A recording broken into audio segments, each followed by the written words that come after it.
자, 들어가 보겠습니다. 자, 이제 우리 소유권 이전 등기에 자, 이제 요쪽 수용 진정 명의 회복 원인으로 소유권 이전 등기하는 것 좀 볼게요. 교재 306페이지.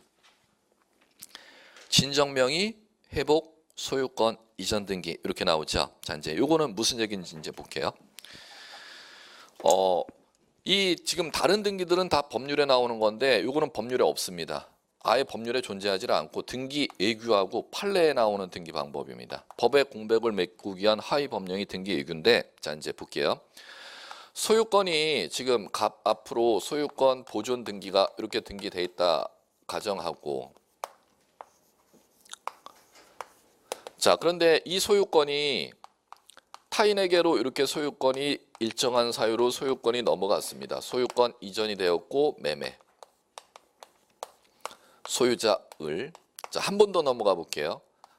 자, 을의 소유권이 이제 다시 소유권 이전 등기가 자, 매매로 소유권이 병합으로 이제 이렇게 이전 등기가 되었습니다. 자, 이제 이 상태에서 볼게요. 자, 그러면 이 매매 계약이 갑에서 을로 넘어간 소유권 이전 등기 원인 매매, 을에서 병합으로 넘어간 소유권 이전 등기 원인이 매매. 그런데 지금 매매 무효 사유가 생겼다는 겁니다. 무효나 취소 사유가 생기면 전 소유자 갑은 을에게 소유권을 갖다 찾아오려면 을에게 소유권이 있는 게 아니라 이미 제3자에게까지 소유권이 넘어가 있죠. 그러면 소유권을 갖다가 법률적으로 찾아오려면 갑이 이 을의 소유권, 병의 소유권을 갖다 말소 등기라는 걸 해서 이제 말소 등기 다음 주에 이제 배울 텐데 말소 등기를 해서 찾아와야 되는데 말소 등기 하려면 보세요. 몇 번의 말소를 해야 되는지. 2번 소유권 말소, 3번 병의 소유권 말소, 몇 번의 소유권 말소, 2번의 소유권 말소 서류를 써야 되는데 변칙적인 실무에서 이용하는 방법이 그럼 법을 직접 적용하지 말고 갑이라는 사람이 소유권을 도로 찾아오기만 하면 되잖아. 그럼 법률적인 방법은 절차가 복잡하니까 간단하게 한 방으로 직접 갑이 소유권을 찾아올 수 있도록 만드는 방법이 어쨌든 도로 가나 뭐로 가나 갑이라는 사람 앞으로 소유권이 돌아오면 되잖아. 이렇게 어쨌든 간에. 자 그러면 한 번의 등기 방법으로 찾아오려면 자 이전 등기 방법으로. 무슨 등기 방법으로? 이전 등기. 자 그러면 그 원인을 여기에다 뭐라고 쓰거라 하면 진정 명의 회복이라고 쓰고, 그걸 만들어 놓은 게 진정 명의 회복을 원인으로 한 소유권 이전 등기. 법률적인 방법으로 갑이 소유권을 찾아올 때는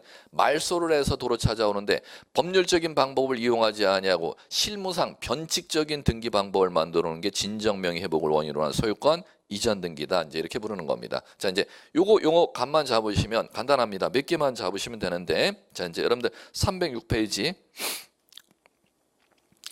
양가로일 등기 신청. 1. 판결에 의한 단독 신청할 수도 있고 현재 등기명의가 공동으로 신청할 수도 있다. 자 이제 감잡기에 그 형광펜 칠 필요 없어요. 자 이거죠.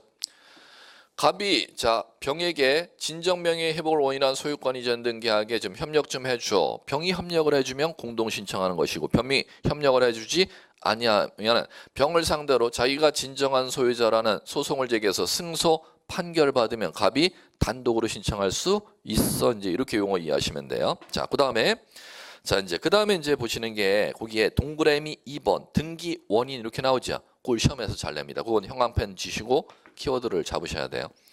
등기 원인은 진정명의 회복이라고 기록하고 등기 원인 일자 기록하지 않는다. 형광펜. 자 형광펜 치셨으면은 오른쪽에 등기 기재례를 보면 직접 더 빨라집니다. 307페이지 보시면 상단에 진정명의 회복으로 인한 소유권 이전 등기 예 나오죠. 자 거기에 등기 목적란에 소유권 이전 보이시죠? 원인란을 봐주세요. 자 원인란에 진정명의 회복이라고 나오죠? 연월일이 나와 있어요? 안 나와 있어요? 그걸 단답으로 시험에서 2번을 출제했습니다. 등기 원인은 적지만 진정명의 회복이라고 적지만 연월일을 절대 적지 아니한다. 그게 안 보이시면 거기다가도 형광펜 치시면 돼. 기재를 했다가도. 예. 원인란에 진정명의 회복 형광펜 치시고 그 밑에다가 이거 왜 형광펜 쳤지 모르시는 분은 연월일 X, 연월일 X 이렇게 메모해 주시면 돼요. 연월일 X.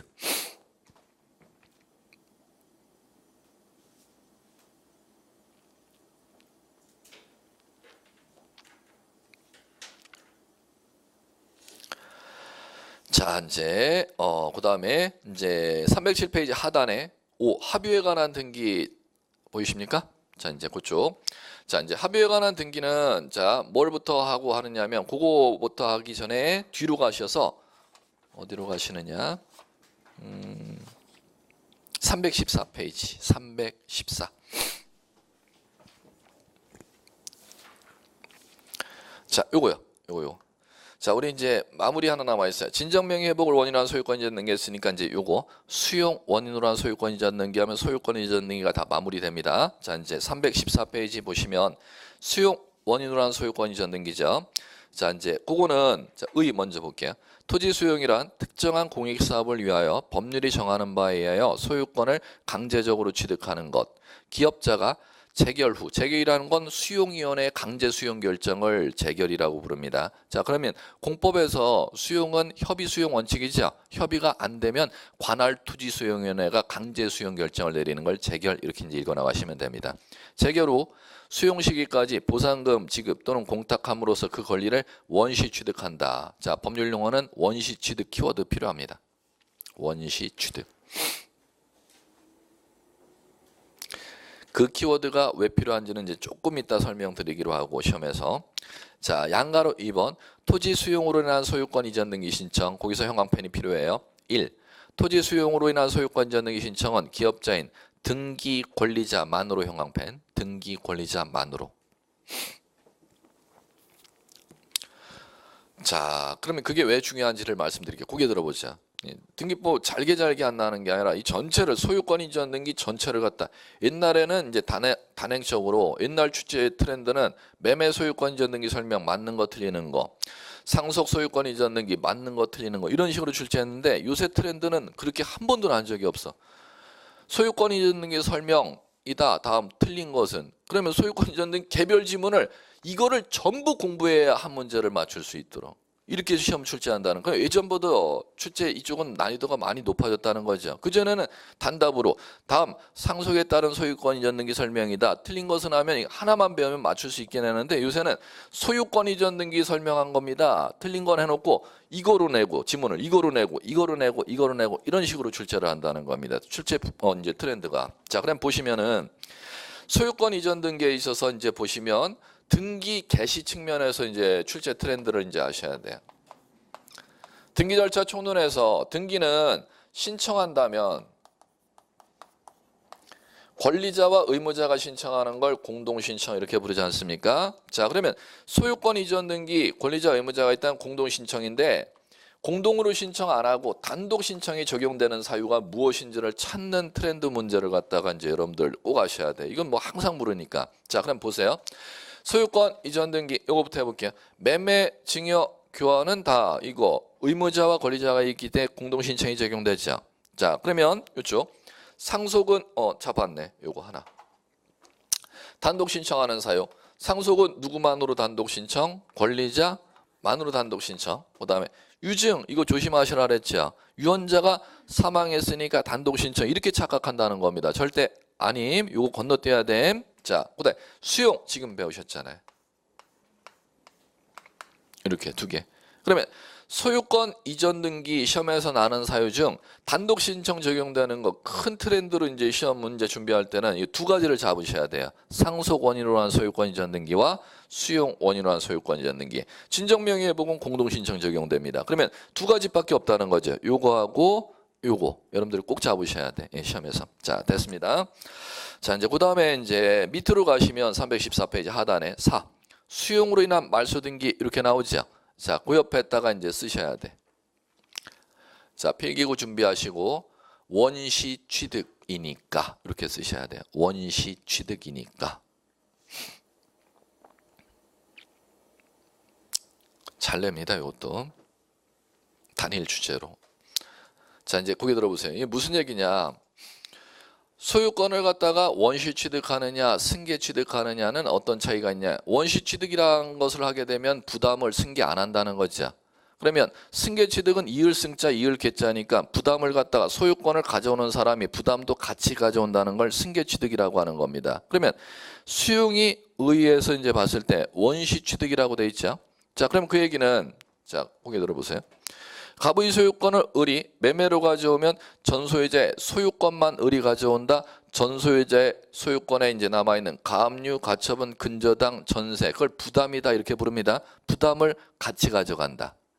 같이 가져간다. 증여, 전소유자에게 남아있는 부담, 을이 같이 가져온다. 부담 승계 안 한다. 부담 승계한다. 왜?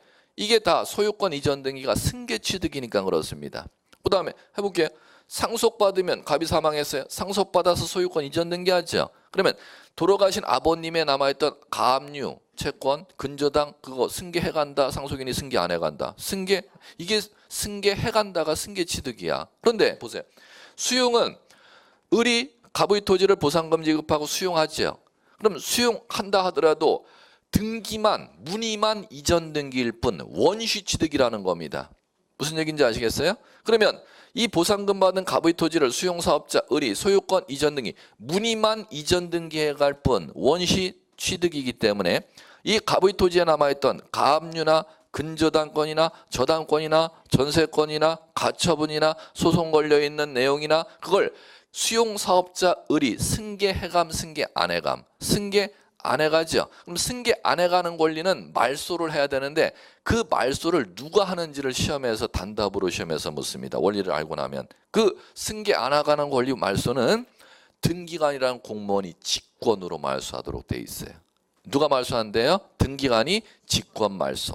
그거만 이제 정리하시면 돼. 자, 그러면 양가로사 수료용으로 인한 말소 등기 등 원시 취득이니까 이유를 쓰셨죠. 자, 그러면 수용으로 인한 소유권 이전 등기한 경우 다음의 등기는 등기관이 나오죠. 형광펜.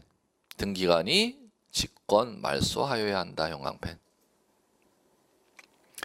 1번 수용한 날 이후 형광펜. 이후 격려된 소유권 이전 등기. 그 다음에 2번 소유권 이외의 권리 형광펜. 자, 그 다음에 우측으로 가서 다만 다음의 경우 직권 말소할 수 없다. 형광펜. 직권 말소할 수 없다. 직권 말소할 수 없는 거 기억번.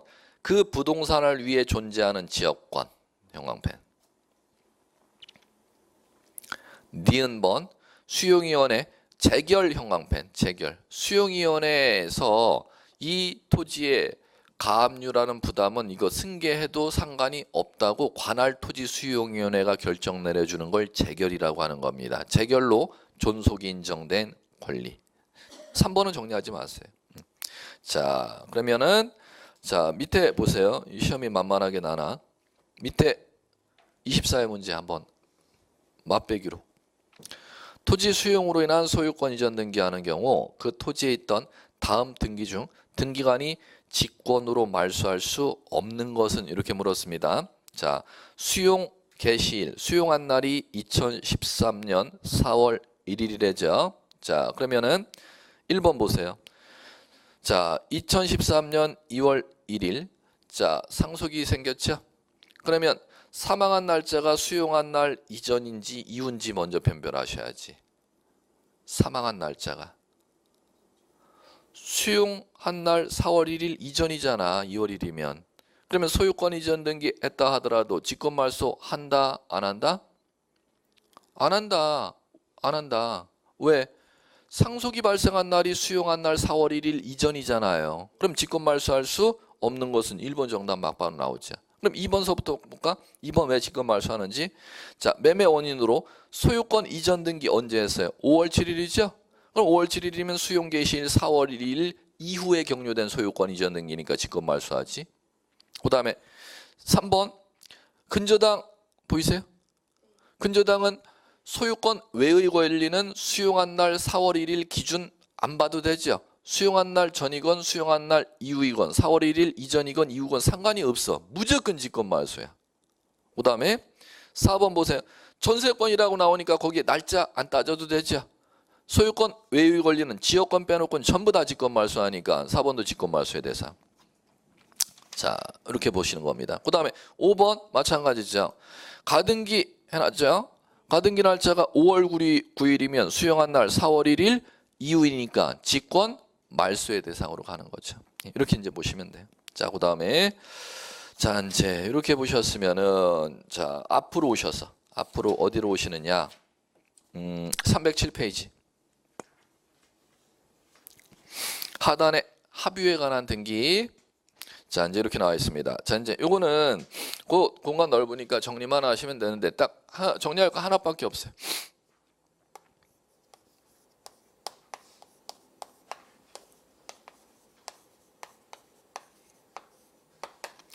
두 가지가 있습니다. 공동 소유 줄임말을 이제 민법에서 공유, 합유 이제 두 가지 관계가 있는데 공유, 합유의 이제 법률 용어에 이제 정리할 것은 뭐냐면 공유와 합유의 공통점은 지분이 있어, 지분이 있어.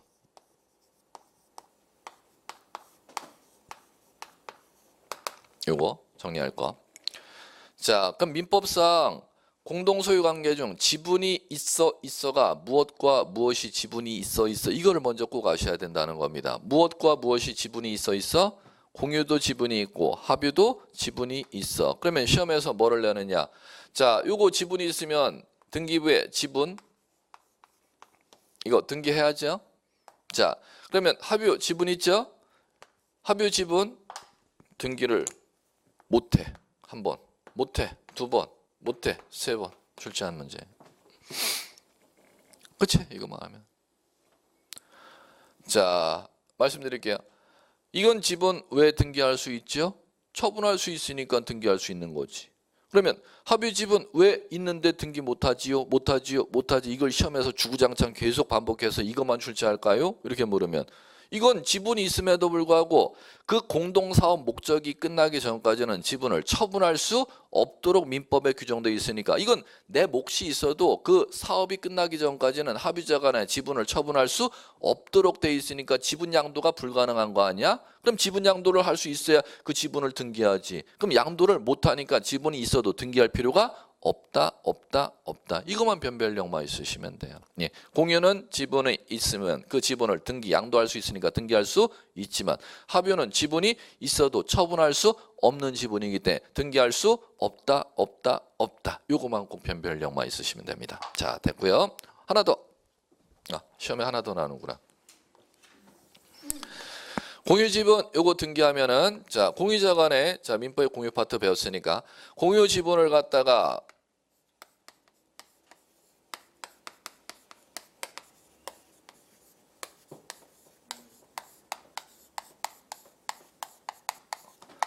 공유물 불분할 금지 특약. 우리 공유 지분 이거 등기하는데 일정한 기간까지는 이 공유 지분을 갖다 우리 같이 타인에게 넘기지 맙시다. 약정하는 거 가능하죠? 그 약정을 뭐라 부른다? 공유물 불분할 금지 특약. 몇 년 이내에 약정 가능한지 요까지 정리. 5년.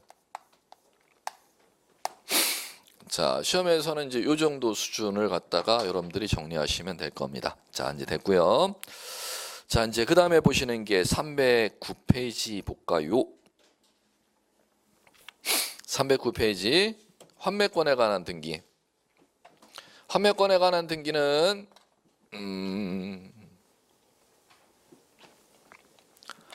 자, 가볍게 들으시면 돼요. 민법에 이제 환매권 아직 안 배우셨을 거고 매매계약 법조문에 환매 법조문이 있습니다. 자, 이제 환매라는 건 뭐냐면 소유권 보존 등기 이제 이렇게 등기되고 접수는 접수번호 등기 원인 연월일 없고 소유자 값 이제 이렇게 등기되는 상태 이제 하시는 게 편합니다. 자, 그러면 환매 특약은 이제 민법의 매매계약 파트에 뭐라고 되어 있냐면 갑과 을이라는 사람이 자 매매계약을 체결하고 매수인으로부터 이 토지를 갖다가 5억 원에 지금 갑의 토지를 매수인이 사는데 자, 이 토지를 갖다가 3년 지나서 자, 매도인이 매수인에게 넘겨지는 토지를 3년 후에 다시 도로 찾고자 채권 특약을 체결하는 겁니다. 그걸 환매 특약 이렇게 부릅니다. 그러면 환매 특약은 민법상 반드시 언제 약정하도록 되는 매매계약과 동시에 약정. 뭐와 동시에?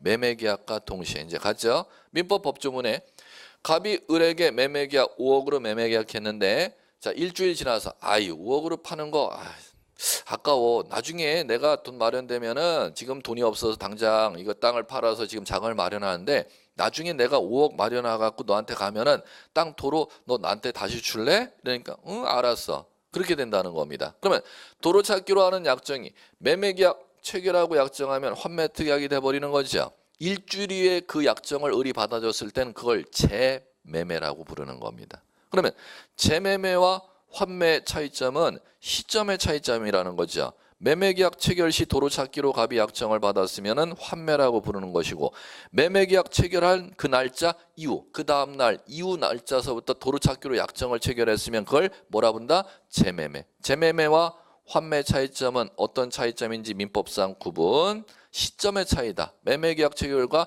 동시에 약정하면은 환매. 그 이후에 약정하면 재매매. 이렇게 법률용어 구분되는 겁니다. 자, 이제 그러면 자, 매매계약에 따라 등기, 환매특약에 따라 등기죠. 두 개 등기죠. 매매계약에 따라 갑의 소유권을 을 앞으로 무슨 등기해 줘야 되네? 소유권 이전 등기. 접수는 접수번호, 등기원인 매매. 이전받은 소유자 을. 자, 요 등기와 매매계약에 따른 소유권 이전 등기할 때 동시에 환매특약을 약정했으니까 자 이제 환매 특약 등기하는 것이죠. 자 이제 가죠. 반드시 환매특약 등기는 환매권자 갑 무슨 등기와 동시 신청하도록 되어 있냐 하면은 소유권 이전 등기와 동시에 등기 신청한다. 꼭 기억하시고 동시에 신청하지만 자 한 건의 등기를 신청하는 겁니까? 환매 등기와 소유권 이전 등기는 두 개 별개의 등기죠.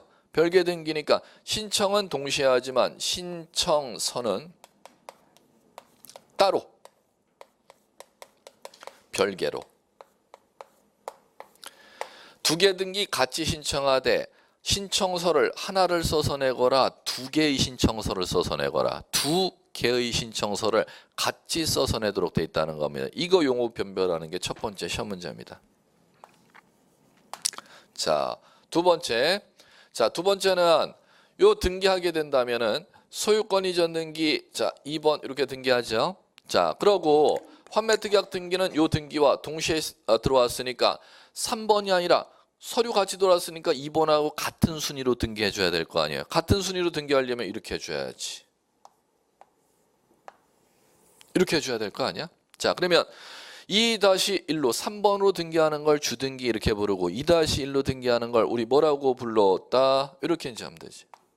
이거에서 자주나?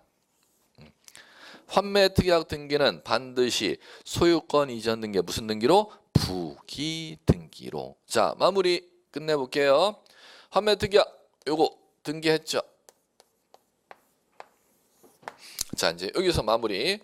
자, 민법에 규정되어 있습니다. 다시 민법으로 이제 돌아옵니다. 이게 이제 등기법의 이제 법조문 얘기고 민법 법조문 시작했다 등기법 법조문으로 갔다가 이제 민법 법조문으로 마무리 갑니다. 환매특약은 매매계약 법조문에 환매특약은 등기하여야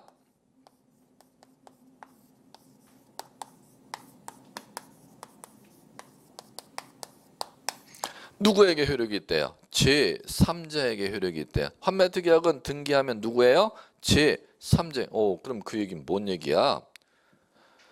을의 소유권을 도로 갑이 찾을 수 있는 권리를 환매권이라고 하죠. 등기를 해야 갑은 을에게 땅 팔아넘긴 거 도로 소유권 도로 찾을 수 있대요. 등기 없이도 도로 찾을 수 있대요. 아, 뭘 또 등기해? 졸으셨구나. 등기 없어도 도로 찾을 수가 있대요. 등기 없어도 도로 찾을 수 있대요. 그런데 등기 이거 2-1 이거 등기 안 해놔도 도로 찾을 수 있대요. 그죠? 근데 왜 이거 등기하지? 안 해도 도로 찾을 수 있는데 이걸 안 해놓으면은 을이 땅 팔 수가 있잖아. 병에게. 그럼 병에게 땅이 넘어갔을 때는 갑은 병에게는 도로 찾을 수 있대요, 없대요? 등기해놓으면 병에게 찾을 수 있대. 등기 안 해놓으면 병에겐 찾을 수 없대. 그걸 법률용어로 이거를 민법 조문에 만들어놨습니다. 그러니까 이게 마무리지. 예. 환매특약은 등기하면은 을에게 도로 찾을 수 있대요. 등기 없이도 찾을 수가 있지만 등기하면 누구에게? 병에게까지 이걸 도로 찾을 수 있도록 만들어 놨다는 겁니다. 이걸 갖다 이제 이렇게 부르는데.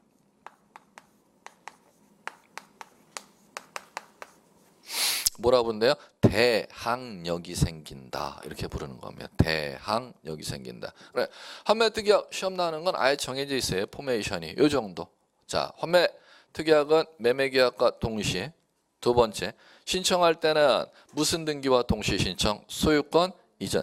신청 같은 날에 하되 신청서는 별개의 등기니까 따로따로 신청서 작성해야 돼요. 자, 그러면 등기하게 되면은 소유권 이전 등기 번호에 같이 서류가 들어왔으니까 덧붙여서 항상 부기 등기로 등기하면 제3자에게 효력 생김. 예, 이 정도예요. 이 정도. 자, 됐습니다. 자, 이제 이렇게 하시면 될 것 같고, 그 다음에 여러분들 보셔야 되는 게, 자, 어디로 넘어가시느냐? 316페이지 신탁 등기. 이건 지금 하시면 안 돼요. 신탁 등기는 다음 과정에 하셔야 돼. 중요한데 지금서 접근할 얘기는 아니고. 자, 그 다음에 넘겨보시면 어디로 넘겨보시느냐? 324페이지. 자, 이제 이쪽 구조 잡기. 324페이지 보시면 이용권에 관한 등기, 이용권에 관한 등기 가로해 놓고 용익권 이렇게 쓰십시오. 용익권. 자, 용익권에 관한 등기를 이제 해보겠습니다. 자, 용익권에 관한 등기라 하면, 자, 등기부 갑구의 소유권자가 갑이고, 이 소유권자가, 자, 이게 토지일 경우 자신의 토지를 갖다 을이라는 사람에게 용익. 자, 용익은 사용 수익이면 사수 빼고 용익. 갑의 땅을 갖다가 사용하고 수익을 얻게 을에게 빌려준다는 뜻이지. 그러면 을이 그 갑의 땅을 갖다 빌려 쓸 수 있는 권리가 생기는 거죠. 그걸 이제 보세요. 갑의 토지에 이제 을 앞으로 소유권 이외에 사용 수익할 수 있는 권리를 주는, 갑이 주는 행위를 법률용어로 이렇게 부르는 거예요. 이거부터. 설정 이렇게 부릅니다. 자, 다시 한번. 갑이 자신의 토지에 을에게 소유권 이외의 권리를 갖다가 만들어 주지 않습니까? 그러면 을이 지금 어떤 권리를 받느냐면 등기부 을구라는데 을 앞으로 소유권 이외의 권리, 민법에서 이제 공부를 하셨으니까 지상권을 갖다 주겠죠. 그럼 지상권은 누가 주는지를 한번 생각해 보라는 거죠. 갑구의 소유자 갑이 주어야 돼. 그럼 소유권 이외의 재산권을 을 앞으로 지상권을 갖다 만들어주는, 갑이 소유자가 만들어주는 행위를 법률용어로 뭐라고 부르는지를 용어를 사용할 줄 아셔야 돼. 설정해준다. 이렇게 불러요. 뭐 해준다? 그러면 자, 가볼게요. 그럼 을에게 지역권을 소유자 갑이 줄 수도 있어요. 네, 그걸 뭐라고 부른다? 다시 한번. 설정해준다. 그 다음에 전세를 내줄 수도 있나? 계속 사용하셔야 돼. 뭐 해준다? 설정해준다. 이렇게 용어를 사용해요. 이 실무 법률 용어예요. 그 다음에 자, 이거 뭐 여러분 들어보는 권리 이름들이잖아. 이런 거. 자, 갑이 자신의 토지를 을에게 세를 내주네. 세를 내주는 행위를 뭐라고 부르는지를 아셔야 돼. 세를 내준다 이렇게 안 부르고 그걸 법률 용어로 사용할 줄 아셔야 이제 공부가 됩니다. 설정해준다 이렇게 부르는 거야. 그러면 설정해서 받는 소유권 이외의 권리를 이제 여기에다 이름을 부르면 되는 거. 갑이 설정해주면 설정해서 받는 을을 지상권자, 지역권자, 전세권자, 임차권자 이렇게 부르는 겁니다. 그러면 자, 소유권 이외의 재산권을 주고자 하는 갑을 법률용어로 민법에서 뭐라고 만들어놨고, 설정자, 받는 소유권 이외의 권리를 갖다 권자 이렇게 만들어놨고, 권자, 설정자, 설정자, 권자. 그럼 갑과 을의 계약을 무슨 계약? 네 글자. 설정계약 이렇게 부르는 거. 무슨 계약?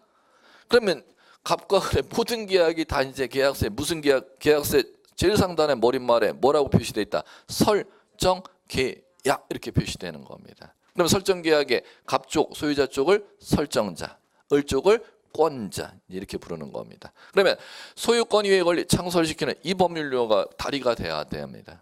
그러면 을구의 소유권 이외의 권리 을 앞으로 창설시키러 가는데 이 네 가지 설정받는 게 다 사용 수익하는 권리라 해서 무슨 등기 용익권에 관한 등기가 네 가지가 있다는 겁니다. 지상권 등기, 지역권 등기, 전세권 등기, 임차권 등기 이렇게 구조를 여러분들이 좀 익히시면 될 겁니다. 자 이제 들어갑니다.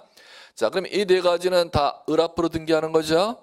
등기부 갑구 쪽에 소유자가 설정해 주니까 을구 쪽에 이제 등기하러 가죠. 자 이제 보시면 324페이지 1. 지상권에 관한 등기 양가로 1번. 자 이제 민법의 기초용어 나오니까 한번 보면 돼요. 기억번. 지상권은 타인의 토지에 건물, 공작물, 수목을 소유하기 위하여 그 토지를 사용하는 물건이다. 이렇게 나오네요. 자 그러면 요거 타인의 토지라는 것은 지상권자 을 입장에서 얘기하는 거죠. 을 입장에서는 타인의 토지는 땅 주인 갑의 토지를 을이 쓸 수 있는 권리라는 거죠. 자 그러면 이제 이렇게 가면 되는 거죠. 지상권이란 지상권 지금 토지 소유자가 등기부 갑구에 갑이네. 자 갑의 토지에 을이라는 사람이 자기의 건물을 갖다가 건축하거나 공작물을 갖다가 설치하거나 또는 수목을 갖다가 소유할 목적으로 그러면 자 이제 가죠. 지상권이란 을을 기준으로 하는 거죠. 자기의 건물, 공작물, 수목을 소유하기 위하여 갑의 토지를 갖다가 사용할 수 있는 권리를 갖다 뭐라 본다? 지상권. 자 그러면 첫 번째 갑이 사용할 수 있는 토지는 지상권의 객체 이제 이렇게 부르는데 지금 이 부분서부터 이 부분까지가 갑의 토지라면 자 지상권을 설정하면은 을은 지상권자는 갑의 토지 지금 전부를 반드시 사용해야 됩니까? 일부를 사용할 수도 있습니까? 이렇게 이제 문제를 던져나가겠죠. 자 일물일권주의에서는 원칙적으로 하나의 물건에 하나의 물건이 성립하도록 되어 있는 게 원칙인데 지상권, 지역권, 전세권은 용익권은 일물의 성립 예외입니다. 일물의 일부에 대해서도 성립할 수 있습니다. 그럼 고로 지상권자 을은 갑의 토지 한 필지 전부를 위해서 건물을 소유해야 된다. 일부에 대해서도 성립할 수 있다. 공작물 설치하는 이 부분을 목적으로 지상권 설정할 수 있다. 수목 소유를 목적으로 하는 동쪽 부분을 목적으로 지상권 설정할 수 있다. 이제 이렇게 가셔야 돼요. 자, 그다음에 두 번째. 이 토지가 갑의 단독 소유 토지 아닌 공유 지분을 목적으로서는 공유 토지일 때 공유 지분을 목적으로서는 지상권 절대 설정할 수 없도록 되어 있습니다. 시험에 용익권 등기라면 이 지문이 안 나면은 여러분들 시험 지문 안 만들어집니다. 반드시 오지선다 문장에 이 지문은 꼭 들어갈 겁니다. 지상권은 토지를 사용하는 권리지 토지에 대한 공유 지분을 목적으로서는 절대 지상권의 객체가 될 수 없다는 겁니다. 자, 이걸 지금 꼭 정리해 두시고 자, 두 번째 정리할 거 지상권이 성립이 되면은 이중으로 지상권 등기가 되는지 안 되는지 꼭 아셔야 돼요. 이중이라는 법률 용어는 민법에서는 비배타적 이렇게 법률 용어를 사용하는 것 같은데 배타적이냐 비배타적이냐는 법률 용어는 동일한 물건에 동일한 권리가 두 개가 같이 양립할 수 있으면은 비배타적 이렇게 부르는 거고 그 물건의 권리가 두 개가 같이 존재할 수가 없으면은 배타적 이렇게 부르는 겁니다. 근데 그 민법의 법률 용어는 등기법에서는 그렇게 용어를 안 쓰고 비배타적이 된다면 재산권이 이중으로 같이 양립할 수 있으니까 이중으로 재산권이 등기가 가능하다는 얘기고 배타적이 된다면은 하나의 물건의 재산권 하나만 같이 있을 수 있지 재산권이 두 개가 같이 양립할 수 없으니까 이중으로 등기가 허용이 안 된다는 거죠. 그러면 지상권은 이 얘기죠. 을에게 건물 소유를 목적으로 갑이 이 서쪽 부분을 지상권 설정해 줬다면 이 설정해준 이 부분에 을 아닌 병합으로 건물 소유를 목적으로 또 지상권 설정할 수가 있느냐 측면입니다. 그럼 그 얘기는 이 노란 부분을 목적으로 을에게 지상권, 병에게 건물 소유를 목적으로 또 지상권이 또 가능하면 이중지상권 등기 가능, 불가능하면 이중지상권 등기 불가능, 이렇게 용어 사용하시면 됩니다. 지상권은 배타적인 물건이기 때문에 이중지상권 등기할 수 없음, 이렇게 가셔야 돼. 없음. 이 측면을 꼭 기억하셔야 돼. 자, 그 다음에 이 얘기지. 을에게 수목 소유를 목적으로 지상권 설정해줬죠. 병에게 이 부분에 또 을에게 수목 소유 목적으로 지상권 설정해 준 부분에 병에게 또 수목 소유를 목적으로 지상권 설정 또 해줄 수 있느냐? 아니요, 없어. 여기 이미 나무 심어 먹고 있는데 또 다른 사람이 나무를 어떻게 심어? 이렇게 이해하시면 되지. 예, 자, 됐습니다. 자, 이제 이 측면을 꼭 기억하시고 객체 측면 이중으로 되느냐 안 되느냐 이 측면을 꼭 기억해 주시기 바라고. 자, 이제 등기로 갈게요. 자, 등기 신청할 때는 자, 이걸 구분하는 문제를 물어봅니다.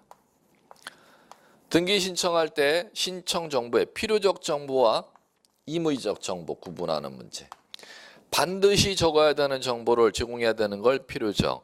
당사자가 약정 있는 때만 또는 특약이 있는 때만 적어내는 걸 임의적 정보, 이렇게 이제 구분을 해요. 자, 그러면 시험에서는 이거 구분하는 문제를 자주 물어봅니다. 등기법에서는. 필요적 정보 쪽 한쪽만 정리하시는데 이쪽을 굳이 정리할 필요는 없지. 이쪽만 정리하면 나머지는 임의적 정보에 이제 이렇게 정리하시면 되는데, 필요적 정보는 지상권자 을이잖아요. 을이 갑의 땅을 빌리는 목적을 꼭 적어야 돼. 첫 번째. 자, 목적은 이거죠. 을이 갑의 땅을 빌리는 목적. 이거 첫 번째 나왔잖아요. 뭐 때문에? 건물 소유. 두 번째, 공작물 소유. 세 번째, 수목 소유. 이게 목적이야. 그걸 꼭 적으라. 신청서 그거 안 적으면 절대 안 된다는 거예요. 자, 그 다음에 두 번째, 땅, 갑의 땅 전부 쓸 거야, 일부 쓸 거야? 범위. 두 가지. 간단해. 어려운 것도 아니에요. 두 가지. 전부 쓸 거야. 갑의 땅 전부 쓸 건지 서쪽에 40제곱미터만 쓸 건지 그거를 갖다 꼭 신청서에 적으라는 겁니다. 그걸 법률용어로 범위 이렇게 부릅니다. 예, 자, 가죠. 범위일 때는 자, 가죠. 여기에도 나와 있네. 전부가 될 수가 있고 일부가 범위가 될 수가 있죠. 그럼 시험에서 이제 하나 더.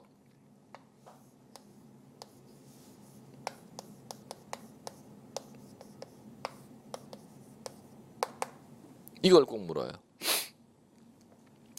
범위가 일부일 때는 등기 신청할 때 등기소에 무엇을 제공해야 된다? 도면 정보를 제공해야 돼요. 그러면 한 필지 전부를, 갑의 땅을 전부를 갖다가 빌린다고 범위를 표시했을 때는 도면 정보 제공이 필요가 없다는 거죠. 예, 이 정도에 정리할 거 몇 개 없어요. 예, 이 정도네요. 자, 됐습니다. 자, 이제 여기와 구별되는 게 구분지상권.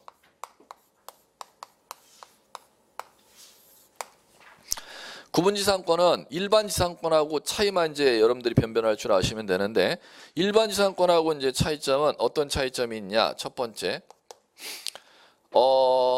지상권은 건물 소유, 공작물 소유, 수목 소유를 위해서 인정됐지 않습니까? 그런데 구분지상권은 수목 소유를 목적으로서는 구분지상권 성립이 절대 불가능해.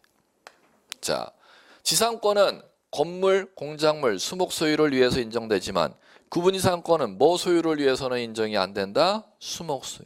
자, 두 번째, 지상권은 땅을 을이 건물 소유를 위해서 빌리게 된다면은 그 지상권의 효력이 공간, 지상, 지하에 다 미쳐요. 그런데 구분지상권의 경우는 지상이면 지상, 지하면 지사, 지하면 지하. 구분된 공간에만 지상권의 효력이 미치는 거지 전부에 미치지를 아니한다는 겁니다. 이거 그럼 간단하네. 이것밖에 없어요. 두 개밖에. 그럼 시험 지문에선 이거나 이거 내겠지 뭐.